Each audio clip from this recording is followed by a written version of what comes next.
Massachusetts coast was waking up to another gray morning when a jogger found her. At first, he thought it was a mannequin, the way she lay so perfectly still near the roadside ditch, her hair tangled in the wet grass, her skin pale against the frost. But the closer he moved, the more the truth fought its way through the fog. It was a woman, young but dead. The police arrived before sunrise, sirens muted against the sleepy town. By then, news had already reached local radio. Tourist found dead outside Route 17. They didn't yet know her name, not until a passport surfaced from her purse, tucked inside a small leather travel case. Alexa Daniel, 22, Australian. She had been in the United States for 5 days, and she had been married for exactly 5 of them. Detective Evan Vance stood by the body, coat collar turned up against the November wind. He'd worked homicide long enough to recognize what didn't fit. The lack of blood at the scene. The way her shoes were missing but her feet were clean. The strange indentation around her wrist, as if something had been tied there, then carefully removed. No sign of a struggle. No tire marks leading away. Just a faint, oily residue on her skin and the smell of salt water. "Local?" asked Officer Riley Shaw, glancing at the driver's license. "Tourist," Vance said quietly. "Came in from Sydney. Married her husband last weekend." Shaw raised a brow. "Honeymoon." "Apparently," Vance murmured, staring down the empty stretch of highway. "If this is how it ended." By noon, police found Ethan Reed, 26, sitting alone in a rental car parked behind the small seaside motel where the couple had been staying. His hands trembled as he lit a cigarette, his eyes red from crying or not sleeping. He said he'd woken up at dawn to find the room empty. Thought Alexa had gone for a walk. She loved the ocean, he explained. Always woke up early back in Australia. But when she didn't return by 8, he called the local police. By 9, he was giving his first statement. By 10, he was their only person of interest. Vance watched him from across the interrogation room. Ethan's voice cracked every few sentences, but his words were neat, practiced, too clean, like he'd rehearsed them. "Mr. Reed," Vance began. "When was the last time you saw your wife alive?" "Last night," Ethan said softly. "We had dinner by the beach, then came back here. She wanted to take a shower and I fell asleep. I didn't even hear her leave." "You two argued?" "No. God, no. We were fine. We were happy." Vance noticed the faint scratch along Ethan's neck, half hidden by his collar. "Where'd that come from?" Ethan touched it absent-mindedly. "Oh, probably from the luggage. We were unpacking." Vance didn't answer. He just nodded to Shaw, who scribbled something on her notepad. The air between them thickened with the unspoken truth. Nobody scratches their own neck packing a suitcase. Room 203 was still a mess. Half-empty champagne bottle on the nightstand, scattered clothes, a wedding dress hanging limp in the corner, the tag from the boutique still attached. The scent of perfume lingered under the sterile motel odor. On the bathroom mirror, Alexa's lipstick left a faint smudge near the edge, as though she'd leaned close to check her reflection or whisper something to herself. But it was what Vance found in the sink that chilled him. A single earring, coated in what looked like sand and a dark smear that could only be blood. "Looks like she tried to clean it off," Shaw muttered, bagging it carefully. "Or someone else did," Vance said. The motel's CCTV was ancient, the kind that looped every 24 hours, but they managed to recover fragments. 2:47 a.m., Alexa leaving the room in a long cardigan. 2:51 a.m., a dark SUV pulls into the rear parking lot. Headlights off. 3:03 a.m., static. Then nothing. The footage picked up again at 4:12 a.m., but Alexa was gone. Ethan swore he'd been asleep the whole time. But the timestamp showed something else. A faint silhouette, male, pacing outside the room at 2:49 a.m., seconds before Alexa stepped out. The shape matched Ethan's height. Back at the precinct, Vance reviewed Alexa's belongings. One envelope stood out among her things, crumpled, half-torn, hidden inside a travel book. It was postmarked Boston, 2 days earlier. Inside was a single sheet of paper. No return address. Typed, not written. "He isn't who you think he is. If you want to make it out of this trip alive, don't let him drive." The letter wasn't signed. Shaw read it twice, her expression tightening.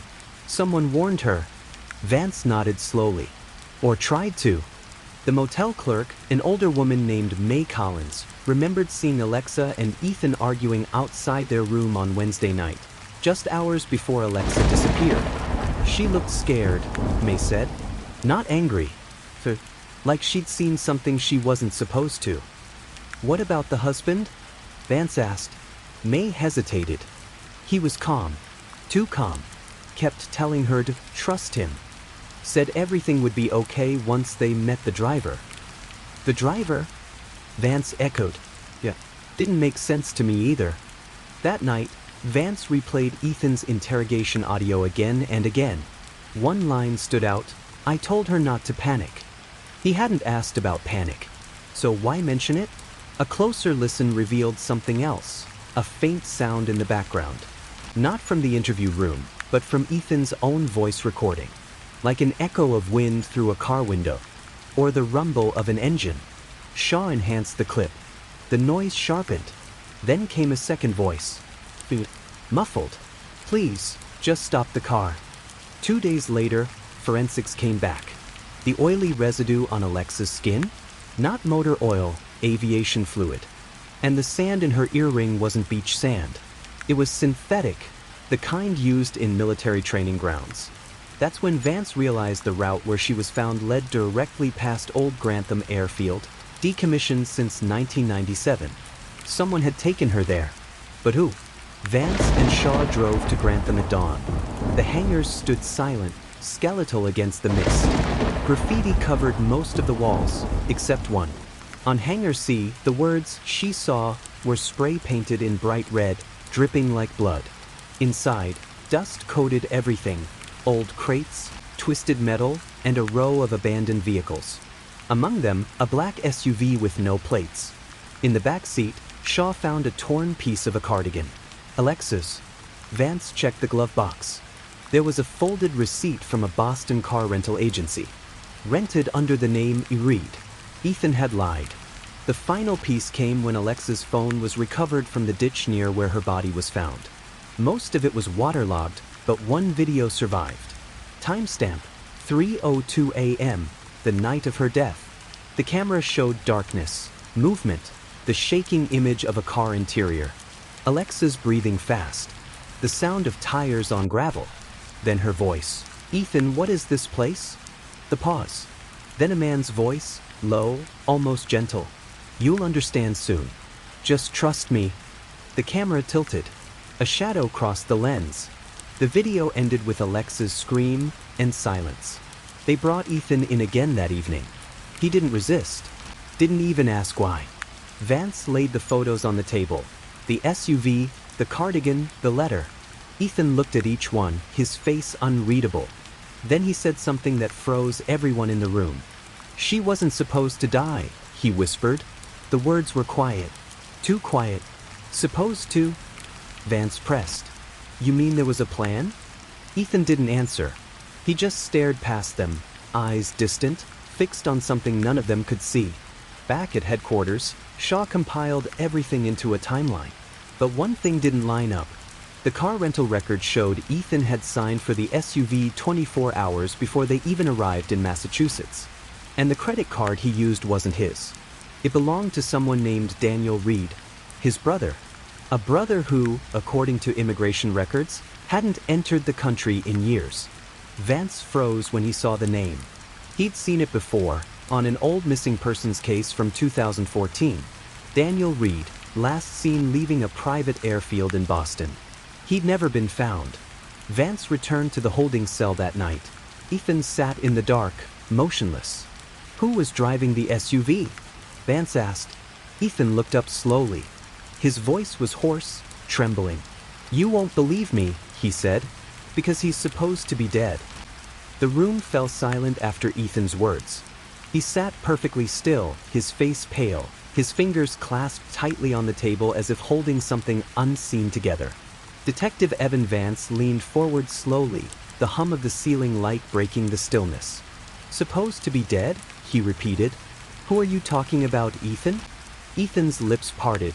but his voice was barely a whisper. "My brother, Daniel." Vance exchanged a quick glance with Officer Riley Shaw. That name again. The one from the car rental record. But Daniel Reed had been missing for over a decade. Daniel Reed vanished in 2014. No body. No witnesses. The last trace was a credit card transaction at a Boston airfield. Then nothing. The official story said he crashed a charter plane he was piloting. The wreckage was found off the coast, but no human remains. Vance pulled up the old case file. The photos showed Daniel as a mirror image of his younger brother. Same jawline, same dark hair, same distant eyes. A ghost of the man now sitting across from him. "You're saying your brother's alive," Vance said. "I'm saying," Ethan murmured, "he never died in that crash." The deeper they dug, the stranger it got. Phone records showed a call made from Ethan's phone 2 days before Alexa's death, to a number registered in Maine. The number was disconnected, but when traced through a data recovery system, it linked to a prepaid cell purchased under an alias, DeReeve. Shaw frowned. Cute. Vance didn't smile. He's covering tracks. Which means Ethan wasn't lying. An address surfaced next. A rental cabin just outside Bangor, Maine, paid in cash. They drove out before dawn. The road was narrow, hemmed in by pine trees that swallowed the sound of their engine. The cabin looked abandoned, but the ashes in the fireplace were fresh. Inside, they found maps spread across a table. Flight routes, mostly old, connecting Boston, Montreal, and the North Atlantic coast. And on one sheet, circled in red, the name, Grantham Airfield. So Daniel had been there. Recently. But there was something else. A photograph pinned to the wall. Alexa and Ethan. Smiling happy. Taken in Australia before their trip. Someone had drawn a small X across Alexa's face. Among the papers, Shaw found a portable drive connected to a laptop. They played the first file. A distorted male voice filled the room. "If you're hearing this, you've already found her. Don't believe what they tell you. The girl wasn't the target. She was the message." Static crackled. Then silence. Vance leaned closer. "The message for who?" Another clip autoplayed, this time with clearer audio. "You think the crash was real?" "It wasn't. They pulled us out. We were the test. The family was the cover." The voice trembled slightly, human but haunted. Then one line hit harder than the rest. "If Ethan brings her to Massachusetts, it means he broke the rule." Back at headquarters, Vance and Shaw sat across from Ethan again. Vance placed the photo and the printed transcript of the recording on the table. "You said your brother's dead. We found his voice." Ethan's expression didn't change, not anger, not fear. Just exhaustion. "I told you, you wouldn't believe me. Try me." Ethan inhaled shakily. "They told us Daniel died in that crash. But 3 months after his funeral, I got a call. No ID. Just breathing. And then his voice." "What did he say?" Ethan's eyes unfocused. "Don't marry her." Shaw had been cross-referencing the passenger manifest from Daniel's final flight. There were 3 other names on it. 2 confirmed dead. 1 never found. Dr. Helena Crane, an experimental psychologist from MIT working with cognitive response conditioning, the study of how trauma reshapes perception. Her last project before she vanished was titled Continuity Memory Retention in Familial Subjects. Shaw turned the report toward Vance. Daniel wasn't flying a cargo plane. He was transporting research. "And he wasn't alone," Vance muttered. May Collins, the motel clerk, called the precinct later that night. Her voice shook over the line. "I just remembered something," she said. "About that night." Vance and Shaw drove back to the motel immediately. May stood by the counter, clutching her sweater. "After the argument, I saw Alexa walking toward the parking lot. And a man, not her husband, followed her." "What did he look like?" Shaw asked. May frowned. "Same build as Ethan, but older, rougher. His voice," she hesitated, "it sounded just like Ethan's." Vance felt the hair rise on the back of his neck. "You're sure?" he pressed. "I'd swear on it." The coroner's report came back. Time of death, Between 3:15 and 3:40 a.m. cause, asphyxiation, by compression of the airway. But the bruising pattern didn't match a typical struggle. It was precise, controlled, like a chokehold applied by someone trained not to leave marks. And there was something else. Trace DNA under Alexa's fingernails. Not Ethan's. Not in the system. But the mitochondrial markers were a familial match. Ethan's brother. They returned to Grantham Airfield under a heavier fog this time. Vance noticed something he hadn't before, a rusted locker bolted to the floor inside Hangar C. Inside were 4 items, a pilot's logbook, a cassette tape, a set of keys, and a folded photograph. The photo showed 2 men beside a small aircraft. One was Daniel. The other was unmistakably Ethan, though the date on the back read 2012, 2 years before Daniel's supposed death. The tape was labeled in shaky handwriting, Cycle Re-Entry 1. They played it on an old cassette deck back at the station. Test 1 complete. Memory transfer successful. Subject retains partial identity overlap. Control unstable. Recommend familial pairing for containment. The pause. Then Daniel's voice. He won't remember this. But if he ever starts to, end it before it loops. The static swallowed the rest. Shaw looked up pale. What the hell is this, Evan? Vance didn't answer, because deep down, something about the phrase, familial pairing, chilled him. As if the brothers weren't just connected by blood, but by something else entirely. When confronted again, Ethan broke. Tears streaked down his face. I didn't kill her, he insisted. I tried to stop him. He came back that night, Daniel. He said she was dangerous. Said she knew what happened to us. What did he mean by that? Vance asked. Ethan stared blankly. When the plane crashed, we didn't die. They kept us. We woke up somewhere underground. There were doctors. Lights. They said it was part of a continuity trial, something about preserving consciousness through genetic memory. He laughed bitterly. I know how it sounds. Vance's throat tightened. And your brother? He volunteered to stay. Said he could finish it. But they changed him. When I saw him again last year, he wasn't. Ethan stopped, trembling. He wasn't Daniel anymore. The keys from the airfield locker belonged to a facility north of Boston, Norfield Biomedical, officially shut down in 2015 after a funding scandal. They drove there the next morning. The building was sealed, but one service entrance had been forced open recently. Inside, the air smelled of rust and ozone. Desks covered in dust, computers stripped. But in the basement, they found something preserved. A single metal pod, the size of a coffin, half covered with a tarp. On its side, faded lettering read, Subject, Read D.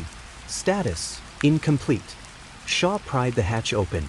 The interior was empty, except for the outline of where a body once lay and the faint residue of fluid that had dried to amber. On the inside panel, someone had scratched words into the metal. Don't let him wake the next one. Then, tucked in the corner, a small metal tag glinted under the flashlight. Subject, Read E. Pending activation. Shaw's breath caught. Ethan. When they returned to the holding cells that night, Ethan was gone.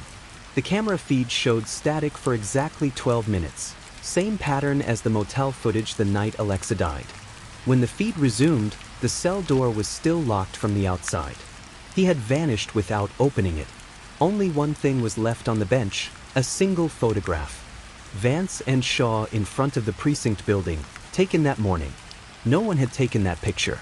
3 nights later, Vance was home, reviewing the files, when his phone buzzed. A known number. He almost ignored it, until he saw the name on the caller ID. Daniel Reed. The voice on the other end was calm. Familiar. Detective Vance, it said. You've been asking the wrong questions. Alexa didn't die because she found something. She died because she remembered. Vance froze. Remembered what? He whispered. The pause. Then quietly, who she was before. The line went dead, and somewhere far from Massachusetts, under the fluorescent hum of a forgotten lab, a monitor flickered to life. Subject read, status, reactivated. The morning began like any other on the quiet stretch of County Road 47, just outside the sleepy town of Waltham, Massachusetts. The sky was bruised purple, fog curling off the grass as if trying to hide what lay beneath it. A mail carrier named Howard Linney noticed something by the ditch, a flash of pale color among the wet leaves. He thought it was debris at first, a bag maybe, but as he drew closer, he saw hair. Long, blonde, soaked through, matted with dirt. He froze. Howard had lived here 30 years. He'd seen deer hit by cars, raccoons, the occasional fox, never this. Never someone's daughter. He dropped his mail bag, trembling fingers fishing for his phone. 911, he whispered, the words tumbling out before the dispatcher could even answer. It's a girl. She's not moving. When police arrived minutes later, they found Alexa Daniel, 22 years old, lying face up in the grass. Her body was twisted slightly to one side, as though she had been dropped rather than laid down. Her right arm was bent beneath her, her skin marbled with the early signs of rigor. Her neck bore faint bruises, a pale map of someone's hands. Detective Rowan Pierce, a 44-year-old veteran of the department with a calm, haunted gaze, crouched beside the body. He noticed small abrasions on her wrists, a single missing earring, and a faint indentation in the mud near her head, the tread of a man's boot. Who found her? Pierce asked. Mail carrier. Lives 2 blocks down, Officer Mendez replied. Pierce looked back toward the road. Only one set of tire marks veered onto the shoulder. Whoever dumped her hadn't meant to be seen. A few feet away, Detective Elena Hart, meticulous and analytical, snapped photos. Wallet's gone. No ID on her, she said, glancing up. But look at her nails, manicured. Not local. Pierce nodded. She wasn't meant to end up here. By noon, the body had been taken to the county morgue. When the coroner gently washed away the mud from her face, the photo matched one recently uploaded by the Massachusetts Missing Persons Network. The victim was identified as Alexa Daniel, an Australian tourist. She and her husband, Thomas Keller, had landed in Boston 5 days earlier on their honeymoon. Their Instagram posts showed them smiling at Fenway Park, sharing lobster rolls by the harbor, visiting quaint bed and breakfasts. In their last post, timestamped just 2 nights before, Alexa was laughing on a carousel in Salem. The caption read, "Feels like magic never ends." Detective Hart scrolled through the comments. Dozens of heart emojis. Then one odd message, posted 12 hours after Alexa's time of death. She wasn't supposed to go alone. No username, no profile picture. The account had vanished minutes after posting. Hart frowned. Creepy. Could be a troll. Pierce wasn't so sure. Or someone who knew her. Thomas Keller was found at the Crimson Elm Inn, sitting at the edge of the bed, still wearing the same clothes from their flight. When Pierce and Hart entered, he stood quickly. "Officers, thank God you're here. Have you found her?" Pierce hesitated. "Mr. Keller, I'm afraid that you have. But not how you hoped." Thomas's face went slack. He didn't speak for nearly a full minute. When he finally did, his voice was hollow. She went out for air last night. Around midnight. I thought she was just walking it off." "Walking what off?" Hart asked. "She'd been anxious. Said she felt watched ever since we left the airport." "Watched by who?" Thomas shook his head, staring past them. "She didn't say. Just that she'd seen the same man twice, once in Boston, once in Salem." Hart exchanged a look with Pierce. "You report it? I didn't think it was serious." "She gets imaginative sometimes." The phrasing landed wrong. "Gets imaginative" sounded defensive, almost dismissive. Pierce noted it silently. They took Thomas downtown for questioning. He insisted they had no marital issues. He said they'd been high school sweethearts, married in Sydney 6 months earlier. Their honeymoon was meant to be a 3-week trip through the East Coast, Boston, New York, and then down to Maryland. But text records painted a different picture. Alexa's last messages to her best friend in Australia read, "He's changed since we got here. He gets angry fast. If something happens to me, check my phone history." The message was sent at 11:42 p.m., roughly 20 minutes before she died. Dr. Annette Graves, the coroner, summarized the findings bluntly. Cause of death, asphyxiation due to manual strangulation. No sexual assault. Faint residue of dirt beneath the fingernails, possibly from fighting back. No defensive wounds beyond light scratches. The bruising pattern on her throat was consistent with one hand, not two. Small-handed suspect, Graves said, flipping through the photos. Possibly female, or someone wearing gloves that softened the pressure. Pierce leaned closer, or someone careful. That single observation cracked the case wide open, or so it seemed. Police pulled security footage from nearby traffic cameras. At 12:13 a.m., a dark SUV passed down County Road 47, the same route Alexa's body was found on. Its license plate was partially obscured by mud, but the frame matched a rental vehicle from Logan Airport, registered to Thomas Keller. When Pierce confronted him with the footage, Thomas didn't deny it. "Yes, I drove out. She wasn't in the room. I panicked. Panicked enough to drive into the woods at midnight? I thought maybe she'd gone there. We'd argued earlier. I wanted to find her before something bad happened." "What did you argue about?" Hart asked. Thomas exhaled shakily. "Her mother.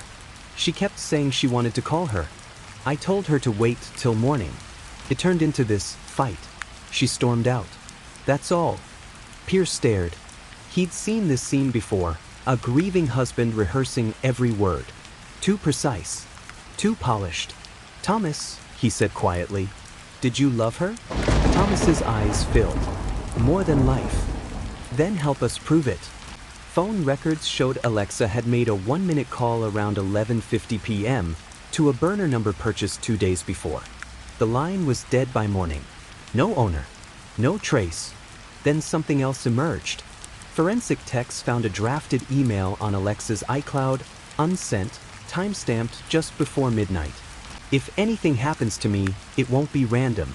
I found something in Thomas's bag. Please, don't trust." The sentence cut off abruptly. Whatever she'd found, it had scared her enough to write a final message. A night manager at the Crimson Elm Inn came forward the next day. She said she'd heard a woman crying around 11:30 p.m., followed by the sound of glass breaking in room 204. Thomas and Alexa's room. But when police checked the scene, the room was spotless. Too spotless. Even the trash can was empty. Hart muttered. He cleaned up. That's not panic. That's time. Yet when they dusted for prints, the only full set found belonged not to Thomas, but to an unknown female. They matched nothing in the system. Then came the twist that shifted everything. While reviewing Alexa's camera, Hart noticed the final photo, time-stamped 11:47 p.m., 20 minutes before death. It showed Alexa standing outside the inn, half lit by the porch lamp, smiling nervously as though posing for someone. In the reflection of the glass door behind her, a second figure stood, blurry but clearly female, holding a phone up. It wasn't Thomas. Pierce leaned forward, goosebumps crawling his arms. Who the hell took this photo? By the third day, the story dominated headlines across the U.S. Australian bride found dead on honeymoon, husband under scrutiny. But as Pierce stared at that final photo, the strange woman reflected behind Alexa, something in his gut twisted. Because just before the shutter closed, Alexa's expression changed. Her smile faded. Her eyes widened in pure terror. And in the faint glow of the reflection, behind the unknown woman, another face appeared, almost impossible to see. A second figure, watching from the darkness. Pierce whispered, there were 3 people there that night. The headlines had barely cooled when detectives Rowan Pierce and Elena Hart found themselves back at the Crimson Elm Inn. The autumn air bit sharp, crisp, the kind that carried the smell of rot and salt from the nearby marsh. The inn had emptied since Alexa's death. Guests had checked out. Curtains stayed drawn. The staff spoke in whispers. But something lingered, a sense that the building itself was holding its breath. Pierce stood again in front of room 204, staring at the doorframe where the reflection had been caught. Hart crouched with a digital scanner, running a final sweep. Nothing left, she said. If there was DNA, it's gone. Pierce's eyes trailed to the hallway mirror opposite the room, identical to the one seen in the reflection. She was facing this way, he murmured.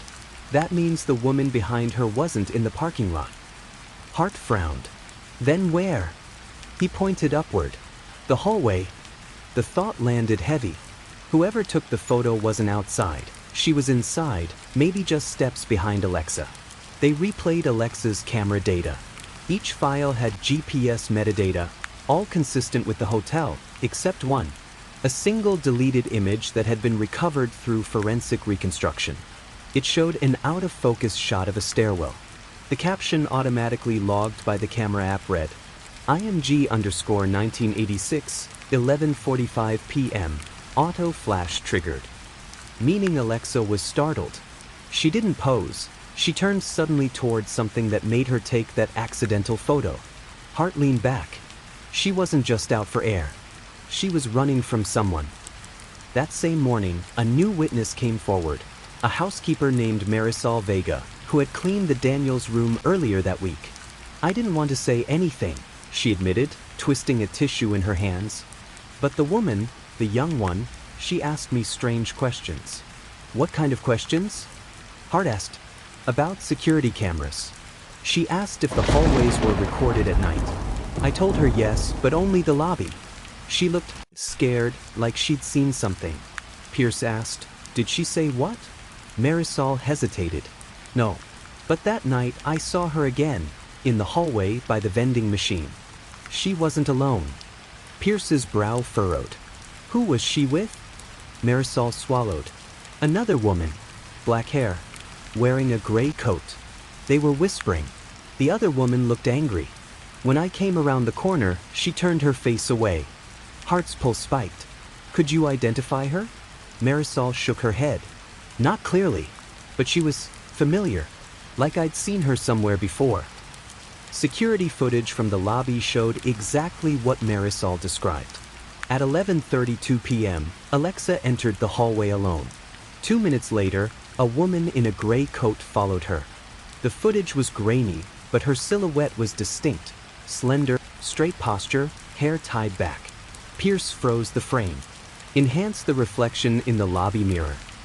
The tech zoomed in, revealing half of the woman's face.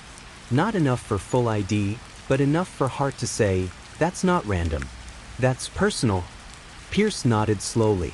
This wasn't a robbery. This was planned. Thomas Keller returned to the station voluntarily, or so he claimed. His lawyer sat beside him, young and smug, the type who used words like alleged incident and circumstantial evidence. Pierce pressed him calmly. Thomas, we have footage showing a woman entering the hallway near your room that night. You said Alexa went out alone. Thomas frowned. I don't know who that could be. You sure? Hart asked quietly. Because we found hair fibers on Alexa's jacket, long, black, synthetic, like from a wig. Thomas's eyes flickered, barely, but enough. Maybe she brushed against someone, he said. Hart leaned forward. Or maybe you know exactly who it was. He didn't answer. Pierce let the silence drag. Then, softly, we know about the phone call, Thomas. The burner number. She reached someone minutes before she died. You buy any prepaid phones lately? Thomas's lawyer cut in. My client already gave a full statement. Pierce ignored him. If you didn't, then who did? Because that number only called one other line before it went dark. And that number traces back to an Australian address, registered under the name Elise Harper. Thomas froze. Hart's heart kicked. Who is Elise Harper? Thomas opened his mouth, then closed it again. When he finally spoke, it was barely a whisper. She was Alexa's best friend. Was, Pierce repeated. Past tense. She died last year. The room went silent. Elise Harper, age 23, Sydney. Died in a supposed boating accident 9 months prior. Her body was never recovered. At the time, Alexa had posted a tribute online. You'll always be my other half. But here was the twist. Someone using Elise's identity had entered the US 3 days before Alexa's death. The customs record listed Elise Harper, Australian passport, photo matching a blurred woman with black hair and gray coat. Hart exhaled. So either Elise faked her death, or someone is pretending to be her. Pierce muttered. Either way, Alexa recognized her that night. They checked Thomas's passport history. He had traveled to Australia twice that year. once for his wedding and once for what he called personal business. That second trip happened just 1 month after Elise's supposed death. Personal business, Hart repeated under her breath. Yeah, sure. Room 205, directly across from the couple's suite, had been booked under a false name, Harper E., paid in cash. Inside, police found traces of foundation makeup, a half-empty perfume bottle, and a disposable camera with undeveloped film. When processed, the film showed several photos of Alexa, taken from a distance. At restaurants, in the airport, even standing on the hotel balcony. She had been followed. In one photo, Alexa's reflection in a shop window caught her staring at the camera, eyes wide, aware. The final image was taken at 11:46 p.m. It showed the empty hallway outside room 204. But in the far corner, the faint shadow of a figure could be seen walking away, clutching what looked like a phone and a glove. Hart whispered, "She didn't come here to kill her. She came to confront her," Pierce said quietly. Then what the hell was Thomas doing while that happened? They brought Thomas back in. Pierce laid out the photos in front of him one by one.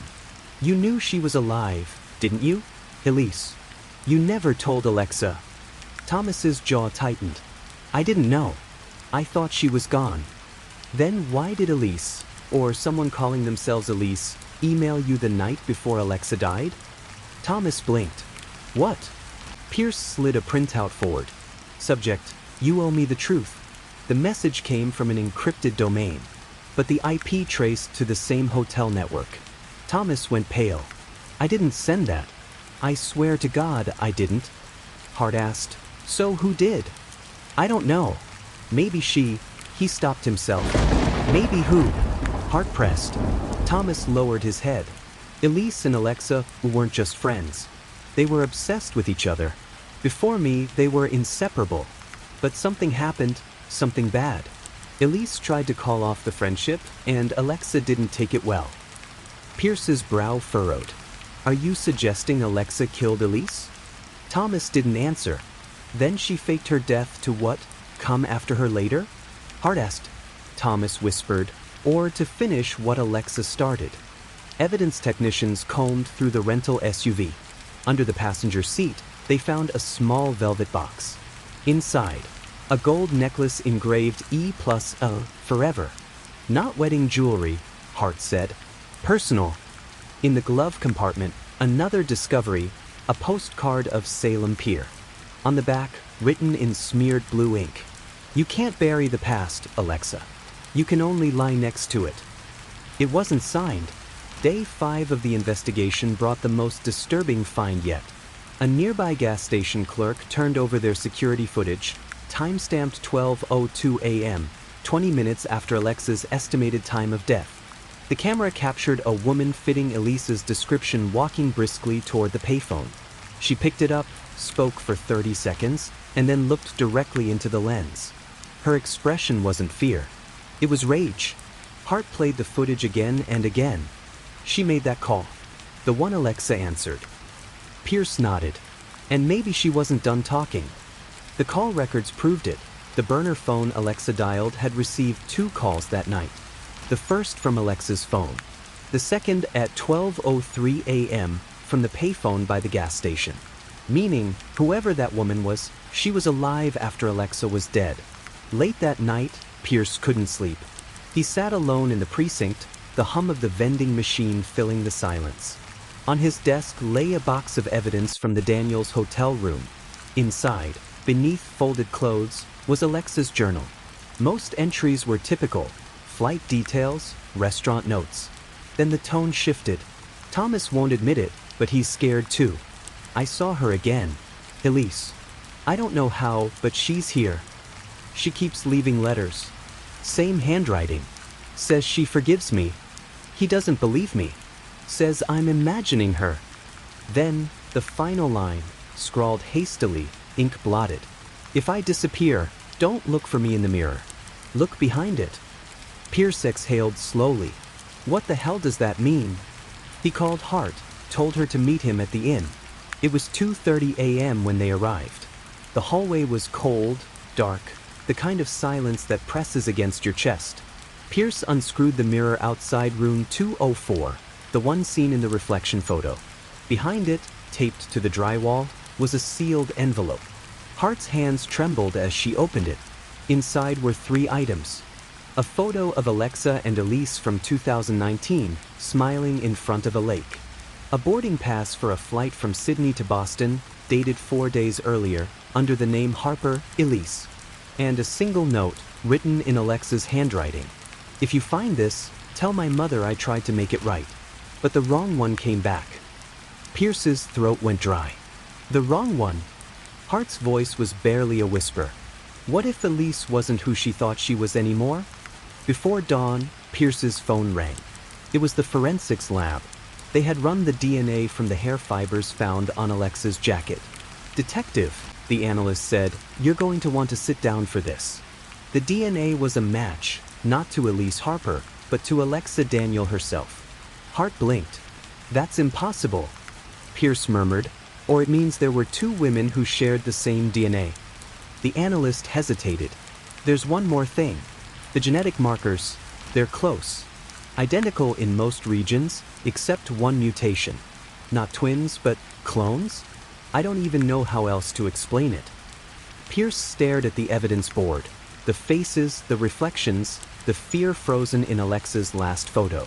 What if, he whispered, the person she thought was following her was her? And that's where Act 2, the shadow between them, ends. The story will continue in Act 3, the Mirror Code, where the investigators uncover the shocking origin of Alexa and Elise, a secret buried in a Massachusetts research institute tied to human replication experiments, and a final confrontation that rewrites what they thought they knew about identity, death, and obsession.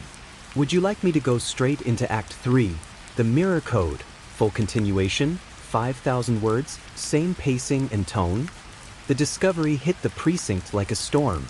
2 separate DNA samples, both belonging, in nearly every measurable way, to Alexa Daniel. But one carried a minor genetic deviation, something almost imperceptible, but distinct enough to register as a synthetic anomaly. Detective Rowan Pierce stared at the lab report, his coffee untouched, eyes unfocused. Across from him, Detective Elena Hart scrolled through the comparison chart projected on the screen. 2 identical double helices side by side. Same alleles. Same markers. Except one. "Marker 16A, Hart said quietly. "Altered. Artificially." Pierce rubbed his temple. "You're saying someone made a copy?" The lab tech nodded. "Or tried to." The lead came from an unlikely place, an old bioethics report archived by a Massachusetts university, dated 2015. It referenced a private project called the Mirror Initiative. The project's aim, cognitive mirroring, replicating neural patterns across identical hosts. Hart found the name of its original director, Dr. Vivian Crane, former geneticist at a biotech firm called Soliner Labs. The company had shut down after a mysterious fire in 2017. Most records lost. Most employees missing. But Dr. Crane's name reappeared on one last document, a residential registration form for a quiet property in rural Lowell, Massachusetts. That's where they went next. The old Victorian home sat behind a curtain of trees, its windows boarded from the inside. The mailbox still bore the name Crane. Hart pushed open the door. The air was heavy, a chemical scent beneath the rot, like burnt antiseptic. They swept the first floor. Nothing but abandoned furniture, empty jars, and stacks of paperwork, faded letters stamped Soliner Confidential. In the basement, they found the real story. Rows of filing cabinets, medical charts, blood vials marked with coded initials, AD, 1.1 AD, 1. Teach, 1.1. Alexa Daniel, Hart murmured. Elise Harper. Pierce's flashlight cut through the darkness, landing on a photograph pinned to the wall. 2 girls in hospital gowns, standing side by side. Their faces nearly identical. Beneath the photo, a handwritten note in Crane's pen.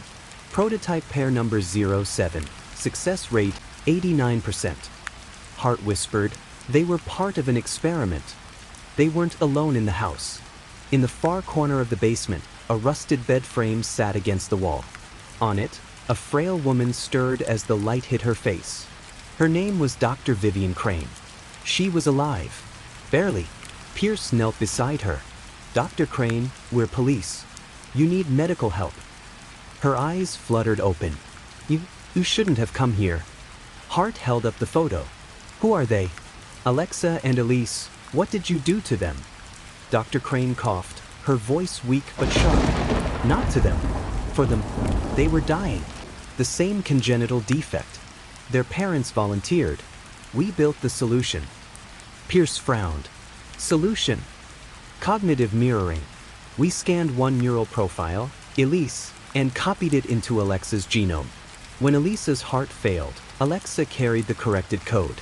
They were meant to share the same consciousness, to stabilize one another." Hart's voice trembled. "You made one girl inside another." Crane nodded faintly. "It worked. For a while. Until separation. When Elisa's biological form was lost, the mirrored imprint inside Alexa began resurfacing. Voice, memory, face. She was becoming both."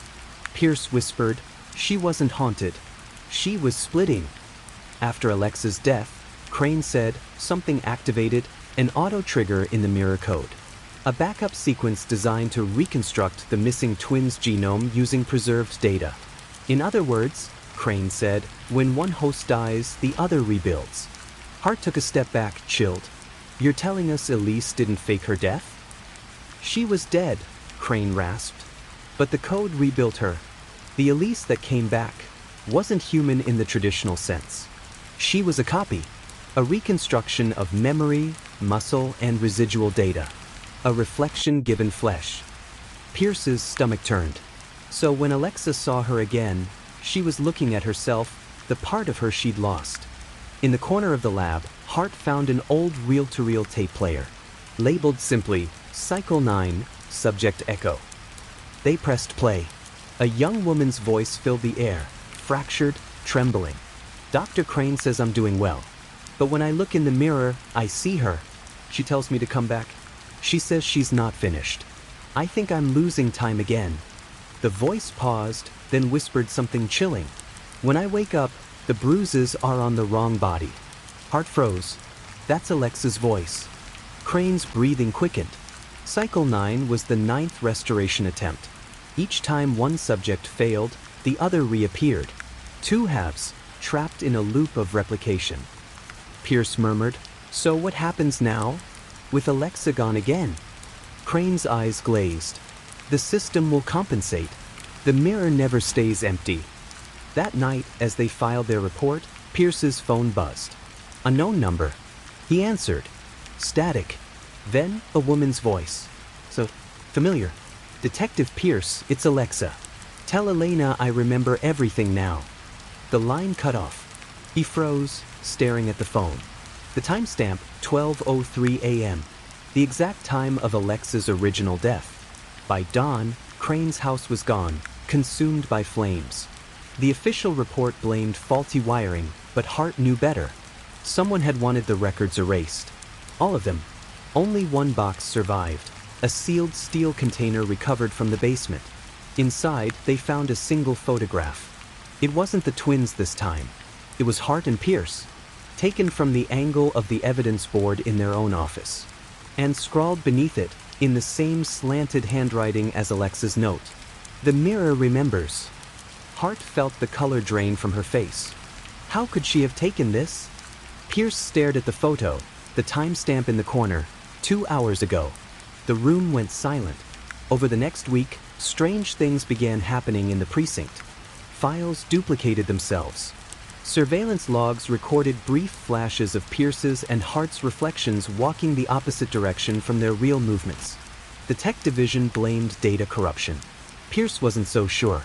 One night he caught sight of himself in the bathroom mirror, but the reflection wasn't exact. His reflection blinked a beat late. And then, faintly, the reflection smiled. On October 23rd, a month after Alexa Daniels' death, Massachusetts State Police received a tip.